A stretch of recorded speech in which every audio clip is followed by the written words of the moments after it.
How can you be so stupid? Don't you understand what I'm saying? Why are you silent? Swallowed your tongue? Say something. Oh, shut up! I see you forgot that in our family you can only cry when something hurts. Do you want me to remind you of this? I'm sorry.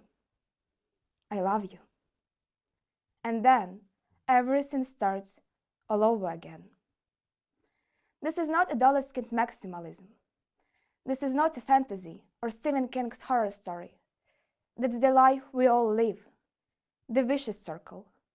The endless loop which countless people have been trapped in. Domestic violence is a leading cause of injury to women, also difficult to quantify for various reasons. One 2018 study estimated that over 1 million Ukrainian women suffered from sexual, emotional, or physical violence in their families. This is not the case when statistics can be reliably trusted. After all, we all know how often this problem remains behind a closed door. Sometimes traces of abusive behavior are noticeable. Bruises in the body, scars. More often, these traces remain inside. Abuse is not always screaming, yelling, but calm, covert put-downs with devaluing remarks, using a kind, helpful, spiritual masks, when the true intent is to control your actions and the abuser's way of being. The truth is no one is immune to domestic violence. It can be perpetrated against children and adults, women and men, the elderly and people with disabilities, all those who have fewer opportunities and are dependent.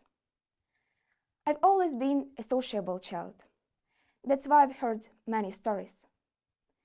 My family acts beautifully and friendly when we have visitors. And when no one is visiting us, we scream and never respect each other's opinion. I'm really tired. My father hurt my family. He knew each of our imperfections and always found the time to point them out. My father is a good role model. He is everything I don't want to become. The most difficult part of living with the abuser is the unpredictability. You never know what is going in the head of the abuser, so you can never predict the outcome of the coming evening. It is like this ticking time bomb ready to explode at any moment. You may be wondering, why don't victims leave? Also, I suppose you know the answer. Stockholm Syndrome. Psychological condition that occurs when a victim of abuse identifies positively with the abuser. In the 8th or 9th grade of the school, we had classes about relationships between partners. I remember this very clearly because I was one of those who believed that abuser can be changed, can be saved. Then the teacher asked me and another boy go to the center of the class. I stood in the chair, the classmate was standing below. We held hands, and the teacher asked me to pull him up. Obviously, it didn't work out for me. Then she asked my classmate to do the same. He pulled, and I fell down. Then I realized that we cannot help people who don't want this. Then I realized how difficult it is to break out from the abusive relationships, because hands are intertwined. Other barriers to reporting in Ukraine include shame, lack of financial independence, not trust in institutions, and fear of repercussions from the abuser. The rate is also impacted by low awarenesses of how and where to seek help. One survey noted that very few women felt well informed about what to do after experience occurred. More than half had little or no idea how to proceed after the experience. And about a third of women were unaware of any organizations provides help after the experience. Screams in the neighbor's house in the middle of the night. Someone's child not wanting to return home. Too dense makeup of a friend in the heat. Frightened colleague waiting for an ex under the office. Traditions teach us not to ask questions and interfere. But if people live or have lived together and harmed each other, It's not their personal business. It's a crime. Domestic violence is so entrenched in our traditions that we do not always notice and recognize it. But worst when we tolerate it, because my father beat me so I do, or explained by the wrong behavior of the victims. We tolerate it because traditions say that hitting your child is okay, that's the measure of upbringing. Hitting your wife is okay, you're a man, you must show who is in charge.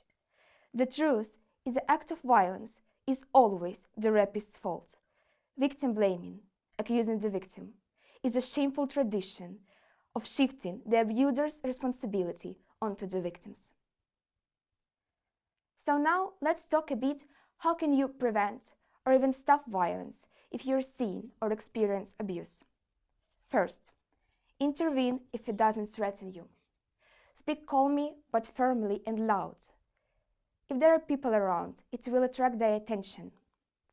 Call 102. This is only the reliable number to call the police. Then clearly describe the situation and meet the crew on the spot. Call an ambulance if the injured person needs medical help. Do not leave the injured person. Try to help. Offer warm clothes or water. Explain that now he or she is safe. You can document violence in photos or videos.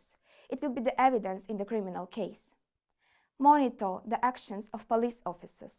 Write down their numbers and write down their names and take their numbers. For the prevention of domestic violence, call to the national hotline. The number you can see on the slide. Fortunately, many victims can overcome the trauma with supportive of parents or relatives or friends. Many victims can overcome the trauma through art. Actually, in this case, the expression, take your broken heart, make it into art, doesn't sound so romantic anymore. Many victims can overcome the trauma almost always within the therapy. As we are talking today about real horrors, I cannot help but remember the master of this genre, Stephen King. In his works, he often liked to focus on such an idea. Great events turn on small hinges. Actually, this quote is about the butterfly effect.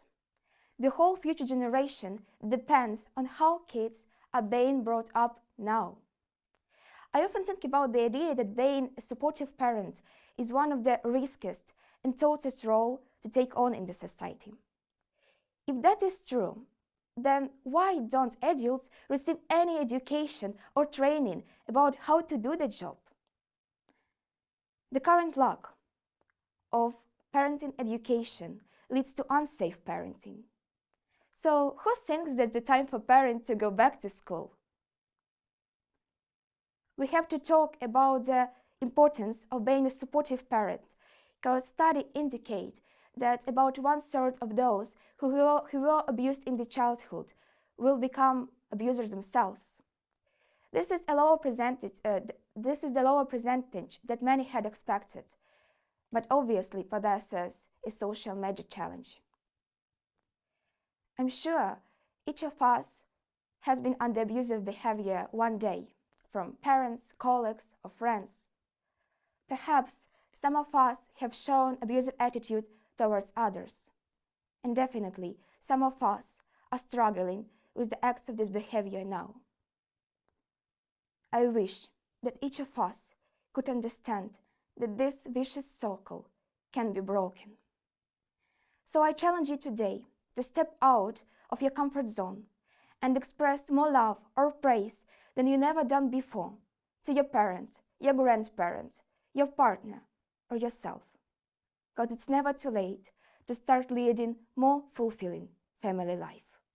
Thank you.